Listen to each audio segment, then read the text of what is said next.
Nos place darles nuevamente la bienvenida a una nueva edición de su programa Hablemos de la Biblia. Un programa que proclama al mundo un mensaje de paz, de seguridad y de amor. Especialmente en estos días cuando se hace imperante un mensaje de esperanza. Nuestro estudio para hoy, el Elías de los 1260 años o el Elías escatológico. Sin embargo, antes de abrir la palabra del Señor para exponer su palabra, vamos a orar. Oremos. Padre nuestro que estás en el cielo, santificado sea su nombre. Señor, venimos delante de tu presencia para pedir la iluminación del Santo Espíritu, del Espíritu Santo, quien inspiró a los escritores de la Biblia para que pueda traer iluminación y que podamos entender todas estas hermosas verdades contenidas en tu palabra. Pido una bendición súper especial por cada oyente, por cada televidente, por cada amigo que está ahí detrás de las cámaras o que está pendiente de nuestra transmisión. Bendícelo sobremanera. En el nombre de Jesús, nuestro amante Salvador. Amén. Nuestro estudio para hoy lleva por título El Elías de los 1260 años o el Elías escatológico.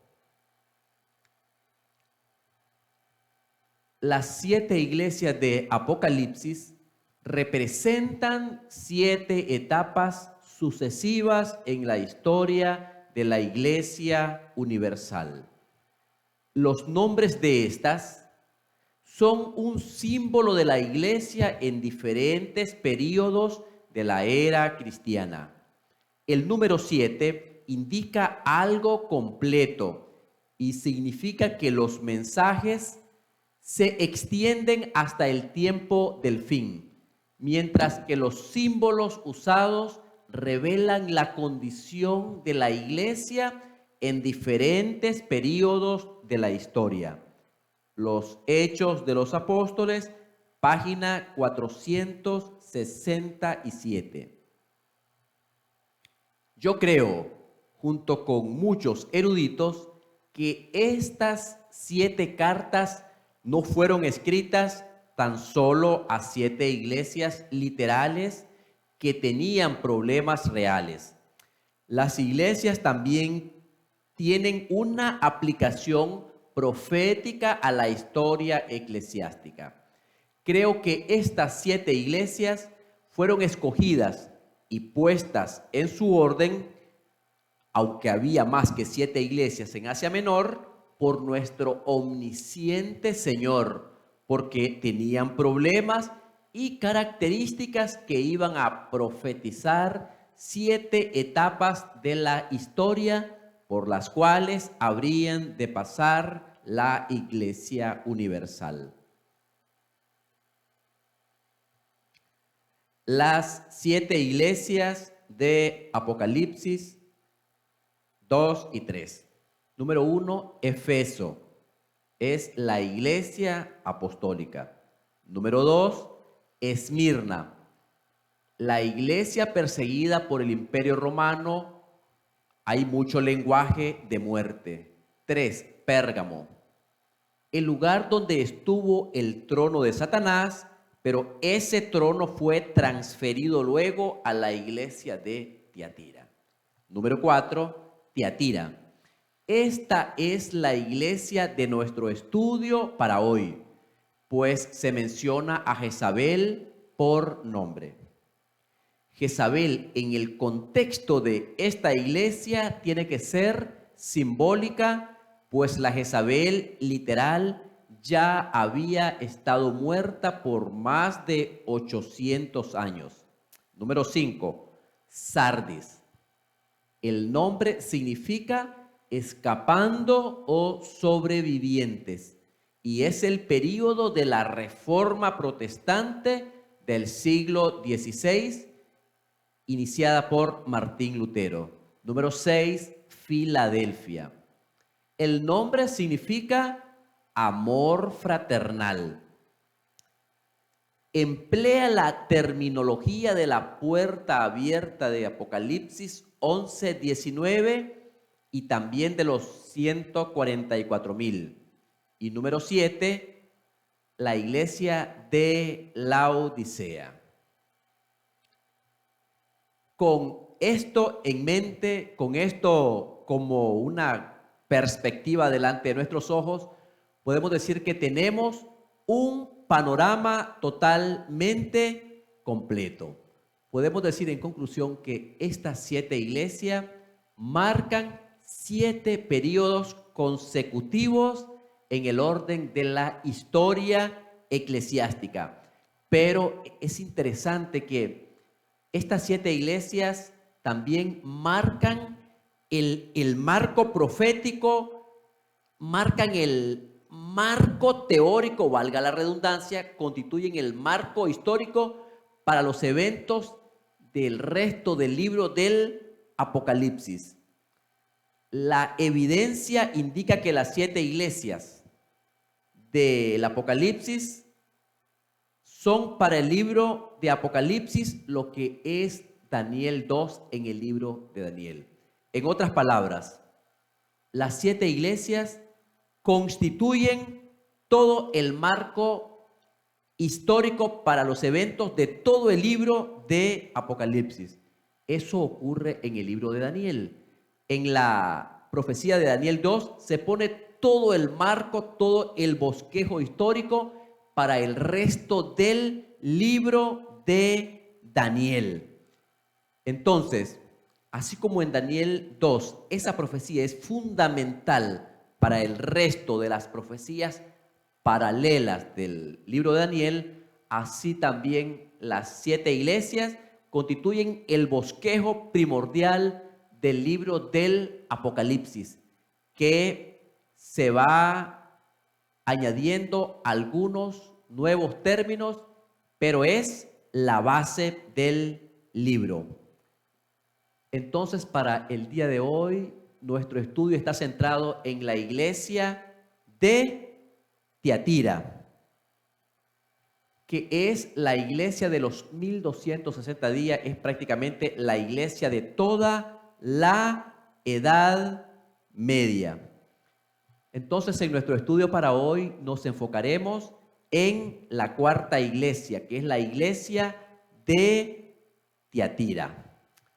Además, debemos de tomar en cuenta que en el libro de Apocalipsis, especialmente en el capítulo número 17, se menciona una iglesia apóstata que será en el futuro la misma que gobernó durante los 1260 años. Por decirlo de alguna manera, Apocalipsis 17 se encuentra la Jezabel del pasado con la Jezabel del futuro. En nuestro estudio para hoy analizamos la iglesia de Tiatira. En la secuencia profética, esa iglesia ya tuvo su cumplimiento desde el año 1517. Unos dicen que terminó en el año 1517, otros dicen que terminó en el año 1798. Lo cierto es que abarca prácticamente toda la supremacía papal. Tiatira abarca desde el 538 hasta 1798. Y en eso se centrará nuestro estudio para el día de hoy. Ahora, para poder entender el Elías de los 1260 años, necesitamos comprender la historia de el primer Elías, Elías Tisbita, y el Elías del Nuevo Testamento, que sería Juan el Bautista, para poder entender la misión de este Elías. Es importante recordar que siempre que aparece el profeta Elías, nunca aparece solo en toda la narrativa bíblica. Es obvio que siempre aparece rodeado de algunos enemigos, Ya vimos cómo un triunvirato de enemigos acecharon al profeta Elías del Antiguo Testamento. De igual, un triunvirato, 3 enemigos acecharon a Juan el Bautista, y nada será distinto del Elías de los 1260 años, ni tampoco del Elías escatológico previo a la venida de Cristo Jesús. Es decir, la historia se repite.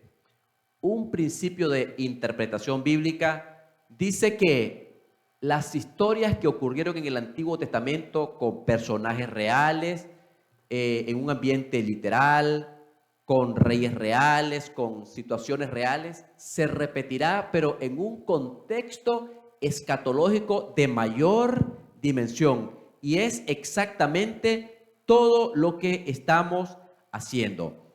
Así, por ejemplo, en la historia del Antiguo Testamento, Jezabel era una reina literal. Acab es un rey literal, un rey que es moralmente débil y fácilmente influenciado o es manipulable.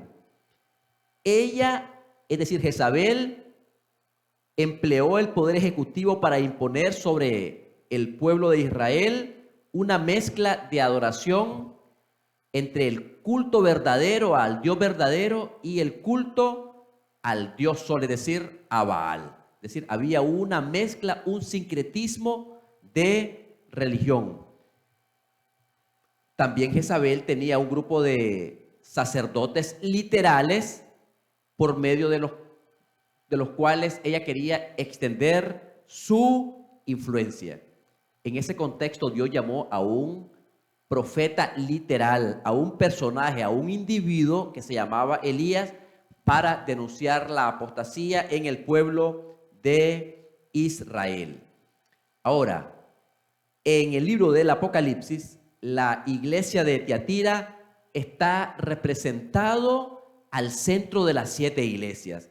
Es la iglesia número 4, está al centro, porque precisamente en toda la historia eclesiástica, la iglesia de Tiatira ocupó o ha ocupado el lugar en el centro de la historia, donde básicamente abarca todo el medioevo. Ahora, debo decir que esta iglesia de Tiatira se comportó como Jezabel se comportó en el Antiguo Testamento, porque la iglesia de Tiatira cometió apostasía y entremezcló la verdad con el error, entremezcló el cristianismo con el paganismo, y esta iglesia se comportó realmente como la Jezabel del Antiguo Testamento. Dicho de otra manera, la iglesia de Tiatira cometió lo que en la palabra del Señor se llama apostasía, pues se vinculó con los poderes civiles de Europa y persiguió a todos aquellos cristianos que denunciaban todas las abominaciones de este sistema imperante. Ahora, después de un periodo de tiempo, a esta iglesia de la Edad Media que apostató, le nacieron hijas que en el curso del tiempo llegarían a reflejar la misma mentalidad o el mismo carácter de la madre.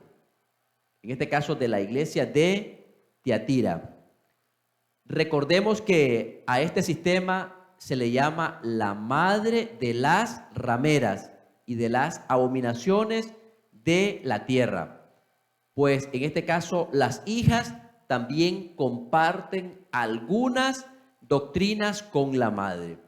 Y así, por ejemplo, tú puedes observar que entre las hijas de esta ramera existen algunas doctrinas que son comunes a todas ellas. Por ejemplo, la observancia del domingo como día de reposo, en flagrante violación al 4º mandamiento del decálogo de la ley de Dios. Y también otra doctrina que prácticamente une al espiritismo moderno, a la Iglesia Popular de Roma con el resto de iglesias protestantes, es la doctrina de la inmortalidad del alma. Como veremos en un estudio posterior, la doctrina del domingo y la inmortalidad del alma será el puente que unirá a toda una trilogía malvada para perseguir al pueblo de Dios y para imponer un decreto de muerte y un día falso de adoración. En este caso, un día que no está prescrito, que no está ordenado en los mandamientos del Señor. De manera tal que el domingo será un día de observación forzoso en todo el planeta Tierra. Hagamos un pequeño repaso del Elías histórico del Antiguo Testamento. Tenemos que la ramera, Jezabel, fornicaba con un rey y empleaba toda la autoridad del rey para extender su poder apóstata. También esta reina derramaba la sangre de los profetas, es decir, ella derramaba la sangre de los fieles siervos del Señor, es decir, perseguía a los profetas de Jehová. Ella estaba inmiscuida en las artes ocultas de la hechicería. Y qué interesante que si nosotros observamos esto, la palabra del Señor menciona en el libro de Primero de Reyes, en el capítulo 9 y en el versículo 22, una serie de 3 características que se cumplen con Jezabel. Veamos qué nos dice la palabra del Señor en Primero de Reyes 9, 22.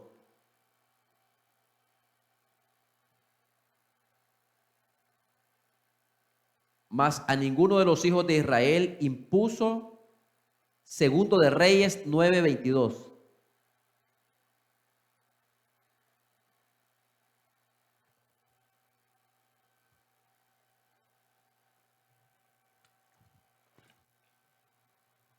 Cuando vio Joram a Jehú, dijo: ¿hay paz, Jehú? Y él respondió: ¿qué paz con las fornicaciones de Jezabel, la madre, y sus muchas hechicerías? Puedes tomar en cuenta aquí 3 características. En primer lugar, es una reina fornicaria, es madre y también es hechicera. Ahora, esas 3 características se cumplieron con la iglesia apóstata de la Edad Media y también se cumplirá con el Elías del fin del tiempo, que es el cuarto Elías. Es decir, es fornicaria, es decir, ha hecho uso del poder civil para imponer sus normas. Es una iglesia que está representada como una mujer que está montada sobre la bestia. También es hechicera. De hecho, la palabra del Señor dice que, hablando de esta iglesia, que se ha hecho habitación de demonios y guarida de toda ave inmunda y aborrecible. Ahora, también Jezabel entremezcló la adoración falsa con la adoración verdadera e impuso una pena de muerte para los que no adoraran al dios Sol, al dios Baal. Jezabel instituyó un falso sistema de sacrificios. Jezabel sedujo al pueblo de Israel a que desobedecieran los mandamientos de Dios. Y ella tenía pues un grupo de sacerdotes falsos que comían de su mesa y extendían la influencia de ella. En este contexto, Dios llamó a Elías para desenmascarar la falsa religión a riesgo de su propia cuenta. Elías tuvo que huir al desierto para escaparse de la ira de sus enemigos, pero aún en ese lugar Elías fue protegido y también fue alimentado por Dios. La crisis en los días de Elías duró 1260 años. Esto es muy importante porque este periodo aparece de manera recurrente en el libro de Apocalipsis. Ahora, según Apocalipsis, muchos detalles de esta historia se volvieron a repetir simbólicamente en el periodo de la iglesia de Tiatira, que es la cuarta iglesia en la historia de la iglesia cristiana. Ahora vamos a recordar los 4 protagonistas principales en la historia de el Elías del Antiguo Testamento. En primer lugar, Jezabel, Acab, los falsos profetas y también el profeta Elías, que fue llamado para reprender y hacer un llamado al pueblo de Dios para volver a la verdadera adoración. Vamos entonces a nuestra parte medular del estudio, la cuarta iglesia, la iglesia de Tiatira. Ahora, en este estudio vamos a entender algunas lecciones de lo que se llamaría el Elías del desierto. Pues hablaremos de una iglesia que estuvo huyendo por 1260 años. Y aunque el texto sea un poco largo, vamos a leer literalmente todo el mensaje a la iglesia de Tiatira en Apocalipsis 2, del 18 al 29. Ahora, el mensaje a la cuarta iglesia es la más larga porque fue el periodo más largo en la historia de la iglesia. Vamos a leer. Dice, y escribe al ángel de la iglesia en Tiatira, el Hijo de Dios, el que tiene ojos como llama de fuego y pies semejantes al bronce bruñido, dice esto: yo conozco tus obras y amor y fe y servicio y tu paciencia, y que tus obras postreras son más que las primeras. Número 20. Pero tengo unas pocas cosas contra ti, que toleras que esa mujer, Jezabel, que se dice profetiza, enseñe y seduzca a mis siervos a fornicar. Recordemos que esta iglesia fornicaba con los reyes de Europa y a comer cosas sacrificadas a los ídolos. Recordemos que estaba inmiscuida en la idolatría, versículo 21. Y le he dado tiempo, un periodo de 1260 años, para que se arrepienta, pero no se quiso arrepentir de su fornicación, pues fornicaba con los reyes de Europa. Versículo 22. He aquí yo la arrojo en cama, es decir, de enfermedad, una herida mortal que tuvo en el año 1798, y en gran tribulación a los que con ella adulteran, si no se arrepienten de las obras de ella. 23. Y a sus hijos, es decir, las iglesias que nacieron del papado, heriré de muerte, y todas las iglesias sabrán que yo soy el que escudriña la mente y el corazón. Aquí se menciona el juicio en el marco de esta iglesia, al igual que en Daniel 7. Dice, y os daré a cada uno según vuestras obras. 24. Pero a vosotros y a los demás que están en Tiatira, es decir, cuando dice y a los demás, se refiere al remanente fiel. A cuantos no tienen esa doctrina y no han conocido lo que ellos llaman las profundidades de Satanás, yo os digo, no os impondré otra carga. 25. Pero lo que tenéis, retenedlo hasta que yo venga.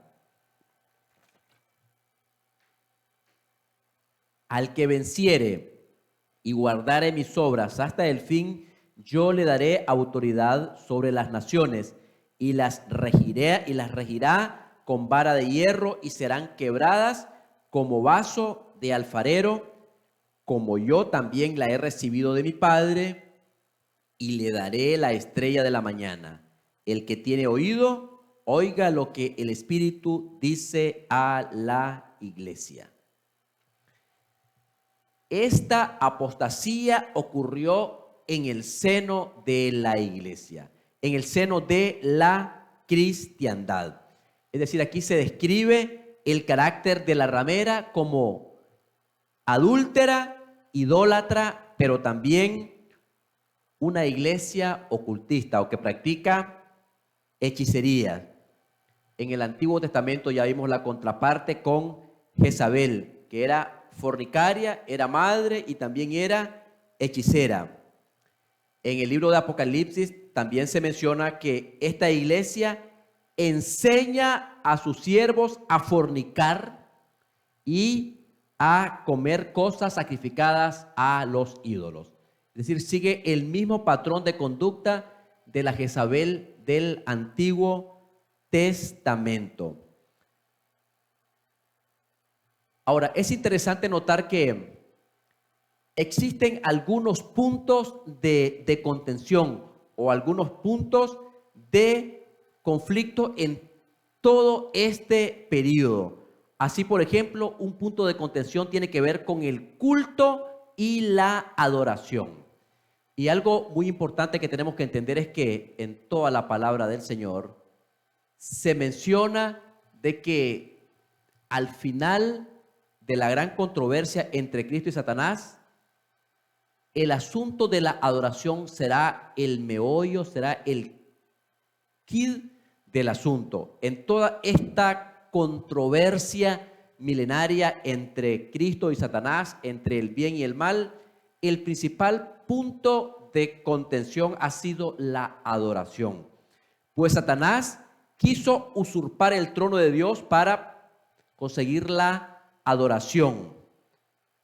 Así también este sistema querrá una adoración. La palabra del Señor menciona en el contexto final que adoraron al dragón que había dado autoridad a la bestia y adoraron a la bestia diciendo, ¿quién como la bestia y quién podrá luchar contra ella? Entonces la adoración será un punto de contención o de conflicto. Otro punto de conflicto será la ley de Dios.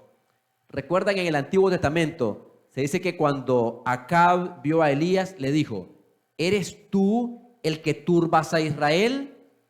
Y él respondió, yo no he turbado a Israel, sino tú y la casa de tu padre, dejando los mandamientos de Dios y siguiendo a los Baales.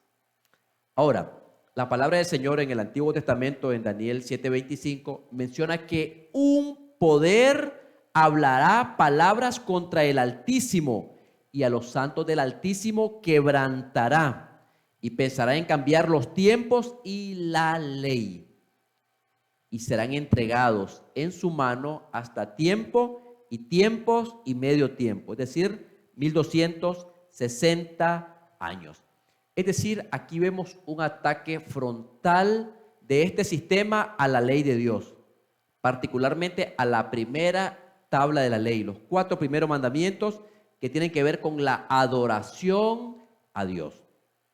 El tercer punto de contención tiene que ver con lo siguiente: se derriba el verdadero evangelio revelado en el santuario. En la palabra del Señor se menciona de que el evangelio eterno es el mensaje de toda la Biblia. Temed a Dios y dadle gloria porque la hora de su juicio ha llegado, y adorad al que hizo el cielo, la tierra, el mar y las fuentes de las aguas. Y habla aquí de un evangelio eterno, porque tiene consecuencias eternas. Este evangelio es eterno, porque es el mismo evangelio del Antiguo Testamento, el mismo evangelio del Nuevo Testamento. En el contexto del Elías del Antiguo Testamento, se dice que en cierta ocasión él llegó y reparó el altar de Jehová que estaba arruinado. Y él llegó y ofreció un sacrificio a Jehová a la hora del sacrificio vespertino, a las 3 de la tarde. Ahora, en Daniel se menciona de que un poder se levantaría contra Dios. Dice en Daniel 8:11, un versículo muy importante en este contexto. Dice Daniel: aún se engrandeció contra el príncipe de los ejércitos, y por él fue quitado el continuo sacrificio, y el lugar de su santuario fue echado por tierra. Debo decir que durante la Edad Media, durante el período de la supremacía papal, el papado, la Iglesia romana, eclipsó u obscureció el ministerio de Cristo en el santuario celestial y lo reemplazó por un falso sacerdocio centrado en el hombre.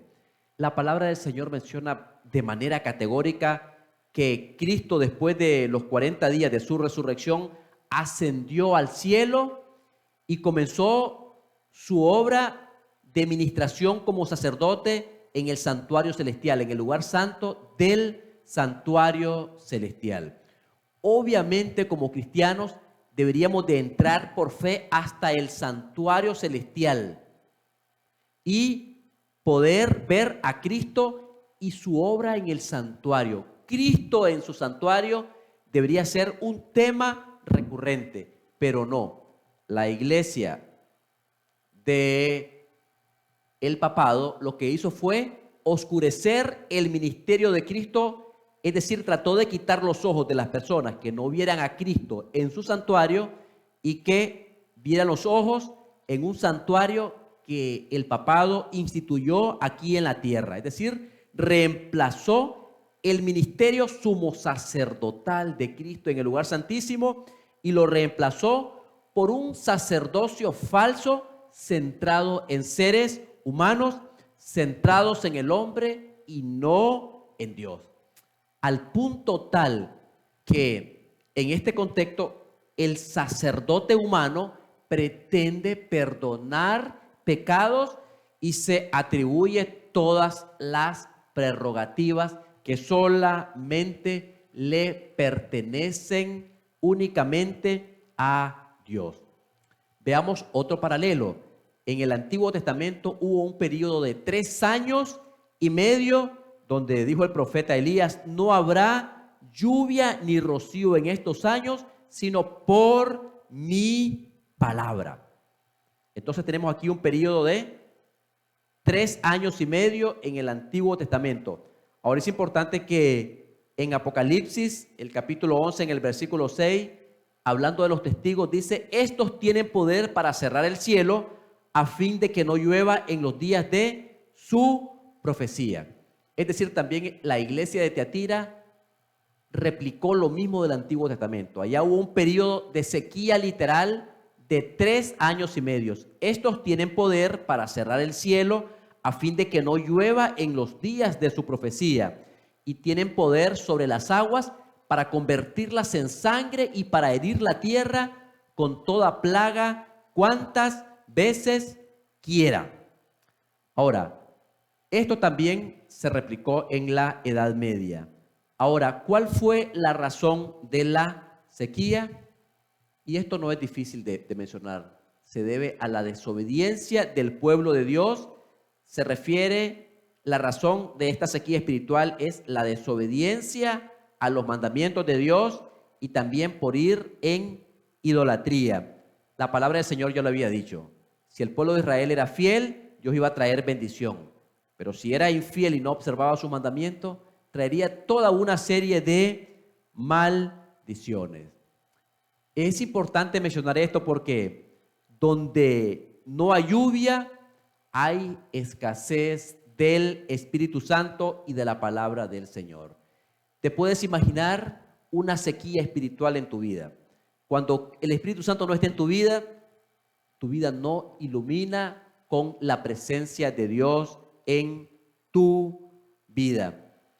El Antiguo Testamento hablaba de que vendrían algún tiempo cuando habría en la tierra hambre, no hambre de pan ni sed de agua, sino de oír la palabra del Señor. Entonces la razón de esta sequía espiritual en la Edad Media fue por no obedecer los mandamientos de Dios y por practicar la idolatría.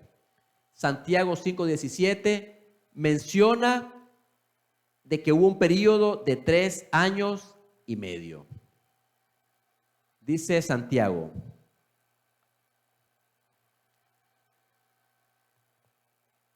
Elías era hombre sujeto a pasiones semejantes a las nuestras y oró fervientemente para que no lloviese, y no llovió sobre la tierra por 3 años y 6 meses.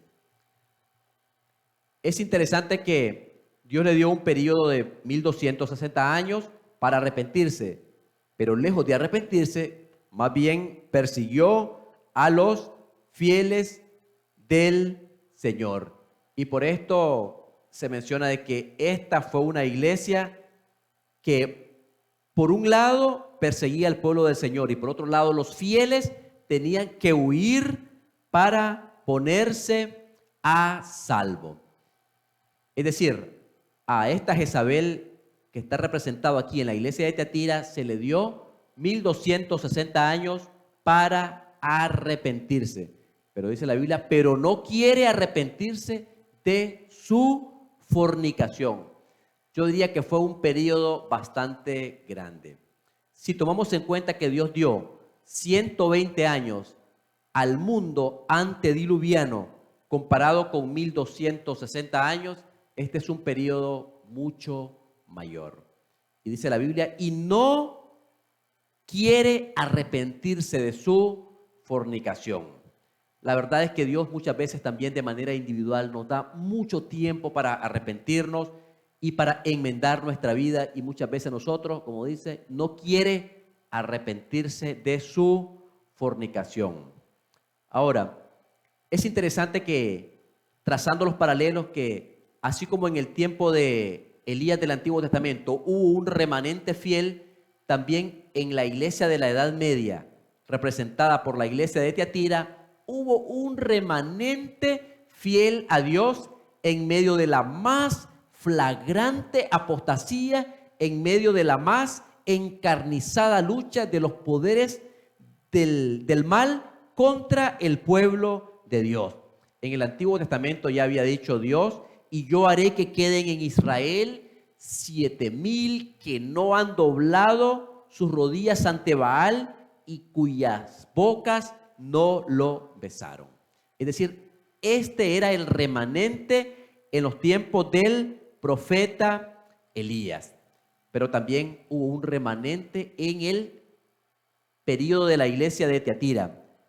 Ya Jesús lo había dicho, pero a vosotros y a los demás, es decir, al remanente fiel que está en Tiatira, a cuantos no tienen esta doctrina y no han conocido lo que ellos llaman las profundidades de Satanás, yo os digo, no os impondré otra carga, pero lo que tenéis, retenedlo hasta que yo venga. Es decir, también en esta iglesia hubo un remanente fiel a Dios. Sigamos trazando los paralelos. Elías fue acusado o culpado de las calamidades y lo buscaron por todas partes para matarlo. La reina dio un edicto para buscarlo y matarlo. También en el libro de Apocalipsis, en el capítulo 12 y en el versículo 6, ahí se menciona de que también la iglesia de la Edad Media fue brutalmente perseguido. Leamos el versículo. Y la mujer huyó al desierto donde tiene lugar preparado por Dios para que allí la sustenten por 1260 años. Si nosotros trazamos una historia de la Edad Media, nos daremos cuenta que también allí hubo una iglesia fiel, un remanente fiel a Dios. Entre ese remanente podemos contar con los valdenses del Valle del Piamonte, con los albigenses, los hugonotes franceses y otros protestantes que fueron fieles a Dios. Por otro lado, tenemos que esta iglesia los persiguió organizando cruzadas en contra de ellos, porque estos fieles, este remanente de Dios, denunciaba los pecados de la iglesia. Es decir, esta iglesia lanzó cruzadas contra estas personas. Y es interesante cuando uno traza la historia, cuando uno lee la historia. Y se le llaman las cruzadas porque precisamente el emblema, el signo oficial de los que luchaban por lado de la iglesia romana era exactamente la cruz. Y prácticamente los soldados de la iglesia popular llevaban la insignia de la cruz y llevaban una inscripción en latín que decía Deus vultos, como queriendo decir Dios lo quiere, como si Dios quería que esta iglesia se ensañara persiguiendo y matando a los fieles de Dios. Sigamos trazando los paralelos. Elías huye al desierto para ponerse a salvo del edicto de muerte de la reina Jezabel. Pero Dios preparó un lugar para proteger y alimentar a Elías. El Antiguo Testamento traza la historia. Dios le había dicho, apártate de aquí, le dice a Elías, y vuélvete al oriente y escóndete en el arroyo de Querit que está frente al Jordán. También en el libro de Apocalipsis, en el Nuevo Testamento, también se menciona de que Dios protegió a la iglesia del Nuevo Testamento. En el libro de Apocalipsis 12, los versículos 6 y 14 nos narran allí el paralelo. Apocalipsis 12, 6 y 14. Y la mujer huyó al desierto donde tiene lugar preparado por Dios para que allí la sustenten por 1260 días. Y se le dieron a la mujer las dos alas de la gran águila para que volase de delante de la serpiente al desierto, a su lugar donde es sustentada por un tiempo y tiempos y la mitad de un tiempo. Dios preservó a esta iglesia. Dice la palabra del Señor que le preparó un lugar en el desierto donde es sustentada. Es decir, Dios la protegió. Es decir, los fieles fueron alimentados por Dios. Elías fue alimentado por Dios. Bebió del arroyo de Querit y dice la Biblia, y yo he mandado a los cuervos que te den allí de comer. Y los cuervos le traían pan y carne por la mañana y pan y carne por la tarde y bebía del arroyo. Qué hermoso como Dios protege a su pueblo. Aquí en este contexto, la iglesia de la Edad Media fue protegido por Dios. Otro paralelo en cuestión.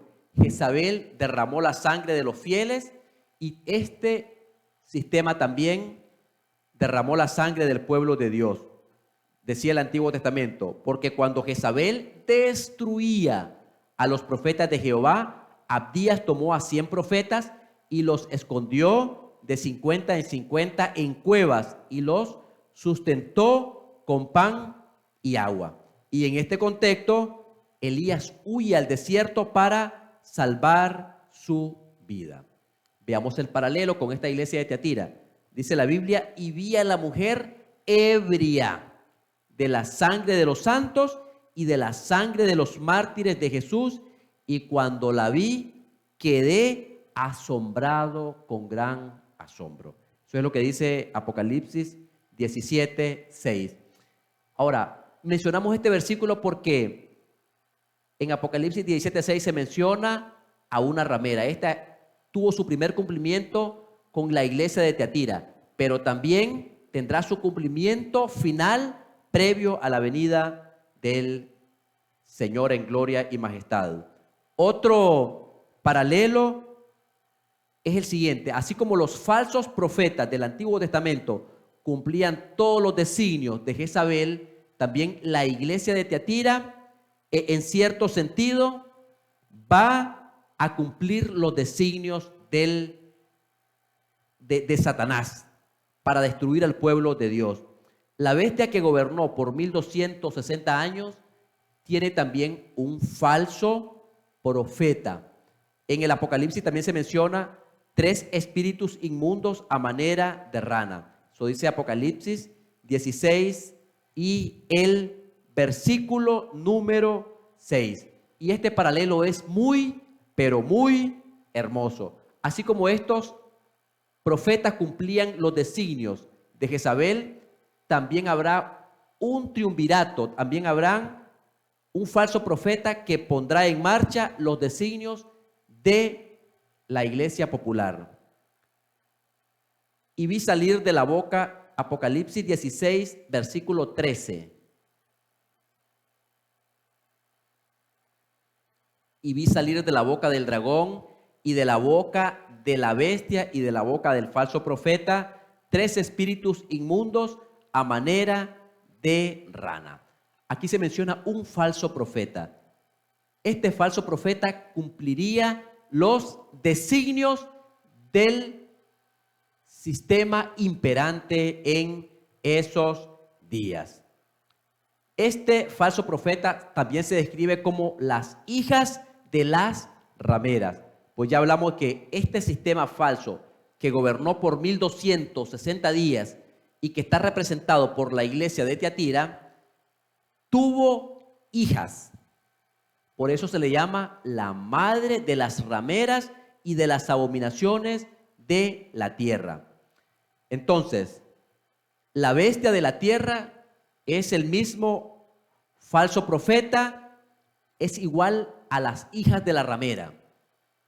Y este falso profeta hará una imagen de la madre, o sea, de la ramera, y perseguirán a todo el que no adore esta imagen. Veamos ahora otro cumplimiento, otro paralelo entre el Elías del Antiguo Testamento y la iglesia de Tiatira. Y es el siguiente: la reina Jezabel fue muerta. Ahora, ¿qué se menciona de Jezabel? Dice Apocalipsis 2:22, he aquí yo la arrojo a la cama y en gran tribulación. Dice Dios, el testigo fiel, he aquí yo la arrojo en cama y en gran tribulación. Esa tribulación es la Revolución Francesa de más o menos del año 1789 hasta principios del siglo XIX. He aquí yo la arrojo en cama y en gran tribulación a los que con ella adulteran, es decir, a los poderes civiles, si no se arrepienten de las obras de ella. Dice, he aquí yo la arrojo en cama.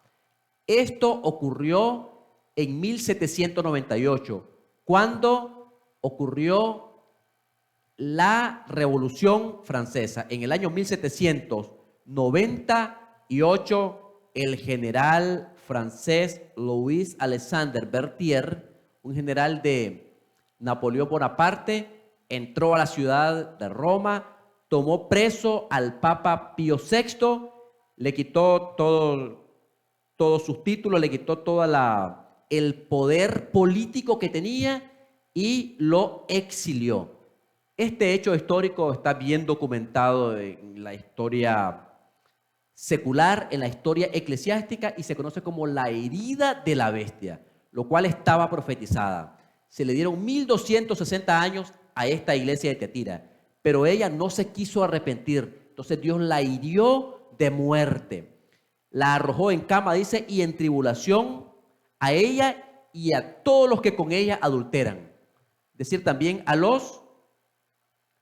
a todos los poderes civiles. Esto ocurrió con la Revolución Francesa, cuando el poder civil se volcó contra el papado, y esta herida mortal fue infligida en el año 1798.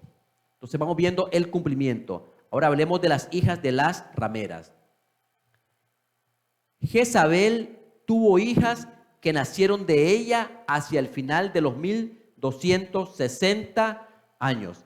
Es decir, de la iglesia romana, de la iglesia popular también surgieron hijas que tienen la misma doctrina que ella. Isabel tuvo hijas. Ahora, estas hijas jugarán un papel muy importante en el futuro. Ya lo había dicho Dios en su palabra, y a sus hijos heriré de muerte. Y todas las iglesias sabrán que yo soy el Señor, que escudriña la mente y el corazón, y os daré a cada uno según vuestras obras. Entonces también esta iglesia tiene hijas. Ahora, las hijas de la ramera es conocido como el protestantismo apóstata. Decimos apóstata porque han abandonado la fe una vez dada a los santos. Es decir, se han vuelto de la verdad. Estas hijas de la ramera, que se conoce como el protestantismo apóstata, sufrirá el mismo fin que la madre, a menos que se arrepientan. Ahora, voy a leer por lo menos alguna de las palabras que algunos de los líderes de la Iglesia Católica nos han dejado para la posteridad.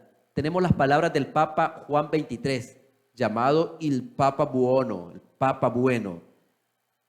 Tenemos las palabras de Juan XXIII a los protestantes al inicio del Concilio Vaticano II de 1962 a 1965. Veamos la cita textual. Ella, es decir, el papado, desea ser una madre afectuosa, amable y paciente. Ella se siente motivada de compasión y bondad para con sus hijos enajenados. ¿Qué decía la Biblia? Y a sus hijos heriré de muerte, y todas las iglesias sabrán que yo soy el que escudriño la mente y el corazón, y os daré a cada uno según sus obras. En palabras del Papa Juan XXIII, Angelo Giuseppe Roncalli, dice, ella se siente motivada de compasión y bondad para con sus hijos enajenados. Es interesante que en Apocalipsis 17 se menciona de que en sus frentes lleva un nombre escrito, un misterio: Babilonia la Grande, la madre de las rameras y de las abominaciones de la tierra. Y aquí el Papa Buono, Juan 23, dice, una madre afectuosa, amable y paciente. Veamos ahora qué dijo el Papa Pablo VI a los protestantes durante el Concilio Vaticano II. Cito textual: por su posición, los hermanos separados son el objeto de profundo y tierno afecto por medio de la iglesia o de la madre iglesia. Los hermanos separados son el objeto de profundo y tierno afecto por parte de la madre iglesia. Más elocuente no podría ser de ninguna manera. En el libro de Malaquías, en los primeros versículos, se menciona de que el Elías de la Edad Media de la iglesia de Tiatira no es el último Elías, sino que también habrá un último Elías. Dice en Malaquías, y es interesante la cita, Malaquías 4 del 1 al 3, ahí se menciona algo bien interesante. Se menciona la aparición de un Elías antes que venga el día de Jehová. Porque he aquí viene el día ardiente como un horno, y todos los soberbios y todos los que hacen maldad serán estopa. Aquel día que vendrá los abrazará, ha dicho Jehová de los ejércitos, y no les dejará ni raíz ni rama. Mas a vosotros, los que teméis mi nombre, nacerá el sol de justicia, y en sus alas traerá salvación, y saldréis y saltaréis como becerros de la manada. Hollaréis a los malos, los cuales serán ceniza bajo las plantas de vuestros pies, en el día en que yo actúe, ha dicho Jehová de los ejércitos. El versículo 6 dice lo siguiente. Versículo 6. Él hará volver el corazón de los padres hacia los hijos, y el corazón de los hijos hacia los padres, no sea que yo venga y hiera la tierra con maldición. Versículo 5, el versículo anterior. He aquí yo os envío el profeta Elías antes que venga el día de Jehová, grande y terrible. Hay algo bien interesante.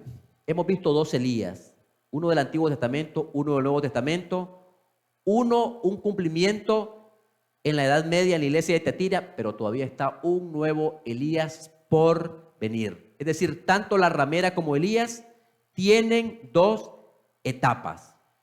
Y esa etapa se cumplirá cuando esta herida, que fue una herida de muerte, sea totalmente sanada y toda la tierra se maraville en pos de la bestia. En ese contexto surgirá otro remanente y vendrá otro Elías escatológico para restaurar todas las verdades bíblicas. Es interesante que al final del mensaje a la iglesia de Tiatira se menciona de que Dios daría la estrella de la mañana y le daré la estrella de la mañana. En un sentido especial, esa estrella podemos mencionar como John Wycliffe, que se conoce como la estrella de la mañana de la Reforma, pero también el cumplimiento más hermoso, más grandioso. Esa estrella señala a Jesús. Él es la estrella resplandeciente de la mañana, quien brilla en medio de las tinieblas morales de este mundo corrompido. Jesús es la luz del mundo y todos los que entregan el corazón hallan paz, reposo y gozo. Podemos preguntarnos, si Cristo es la estrella matutina, ¿cómo pudo serlo también John Wycliffe? La señora White nos da la respuesta. Dice, cada verdadero creyente capta los rayos de la estrella matutina y transmite o refleja su luz a los que se hallan en tinieblas. Y aquí va mi llamado para cada uno de nuestros amigos. Todo el que nace en el reino de Dios nace como un misionero. Debemos resplandecer en medio de las tinieblas inmorales del pecado.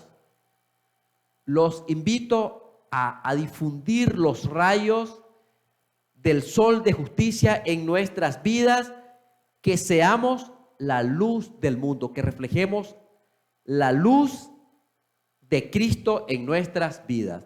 Vamos a orar. Padre nuestro que estás en el cielo, santificado sea tu nombre. Gracias, Señor, porque a pesar de que ha habido históricamente persecución al pueblo de Dios, siempre un remanente fiel se ha levantado para defender los mandamientos de Dios y ponerse del lado de la justicia. Ayúdanos, Señor, a que podamos también nosotros reflejar la luz de la estrella matutina que es Cristo en nuestros corazones. En el nombre de Jesús, amén. El Señor te bendiga y te guarde, es mi deseo y oración.